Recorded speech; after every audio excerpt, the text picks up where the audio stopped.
So it's official, Clix has been banned from playing competitive Fortnite for at least this season. Next season's still up in the air, but everyone is still waiting to hear if Epic is going to change anything for him. Now listen, I'm not a fan of Clix, I don't watch his content. However, I do recognize him as one of the best Fortnite players in the world, and that guy that talked to Andrew Tate that one time. Hold on! Let's go! Let's go! Shut up!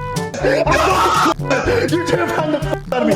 This ban stood out to me because it reinforces something that I've known about Epic for a long time, or at least something that I've observed. And I don't see any of the other larger Fortnite content creators talking about this. I'm sure they're aware of it, but I don't think that they can. To top it off, this problem affects the entire Fortnite community.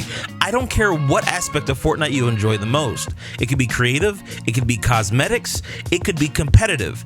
Regardless of what aspect of Fortnite you enjoy, this issue affects all of us. When looking at Clix's situation, there's a question that everyone is asking subconsciously, which is, does the punishment fit the crime? Let's look at the facts. Clix was stream sniped for an entire round of a competitive Fortnite tournament. He tried to avoid the stream sniper, and when he realized that that was not going to be possible, he tried to force the stream sniper's hand and prove that he was indeed stream sniping to get this person's account banned. He asked to be splashed with shield, the stream sniper complied, and then immediately afterwards, the stream sniper proceeded to give Clix even more heals that he didn't ask for. The issue is that those heals were used to help him win the tournament. Now, to be fair, because we don't have a crystal ball to see whether or not Clix would have been able to win the round with or without the pizza, it might be justified to ban him for a couple of days and take away his prize winnings, but outside of that, I don't see why we would do anything else. Now, how does Clix's ban affect the rest of the Fortnite community? And why should you be concerned? Do you honestly think Clix is the first person who's gone through something like this? Let's look at the cosmetic community and what happened to iTalk. He had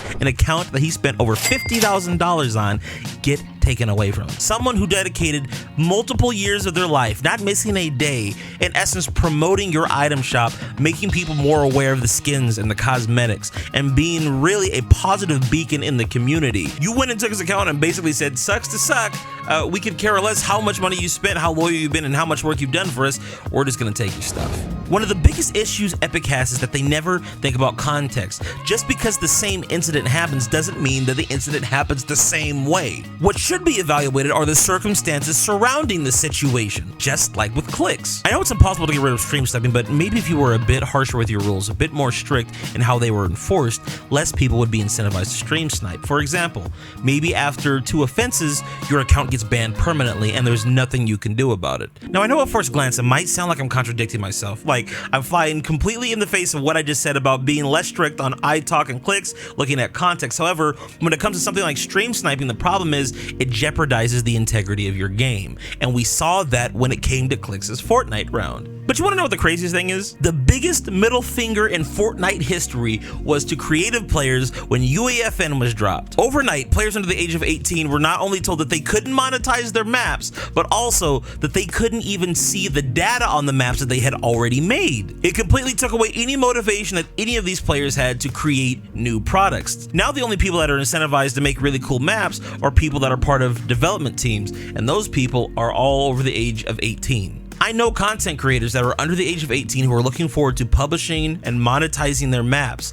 And then when Creative 2.0 came out, they realized, wow, I'm going to have to wait X amount of years before I can even publish a map. And I'll be honest, when I first heard that Epic was doing this, it made sense to me. But the more I've thought about it over the last few weeks, it really doesn't. And Epic hasn't given us any explanation as to why they did it. That's not their main priority. Epic just really does not care about the community. The thing that's really jarring to me about the whole creative situation is that if you're 17, it's really not that big of a deal because you've only got a few months to wait.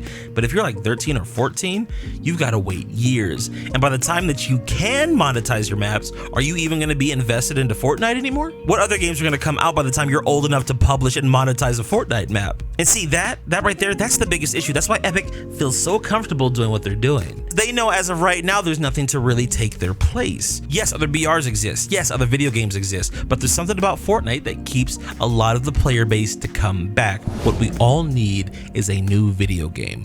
one that takes the entire internet by storm. The last time we had something like that was Among Us, where you saw content creators from all aspects, all parts of the internet, teaming up, collaborating together, and playing one game. When a game like that comes out, that's when you really start getting a lot of viral moments, a lot of funny moments, a lot of really cool interactions and collaborations that you wouldn't normally expect. We haven't had that for so long now, and I think the internet is missing that. But mark my words, it's coming. And when it does, a lot of us are going to leave Fortnite behind. And I'm not saying that we'll never play it again, but it's not going to be our main game like it used to be. And to be totally transparent with you guys, I'm looking forward to that day.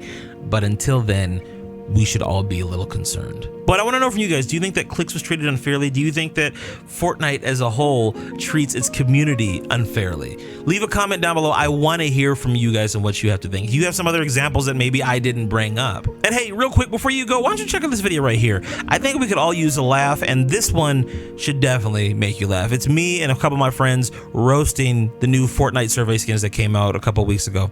I love you guys, and I'll catch you soon. Peace out.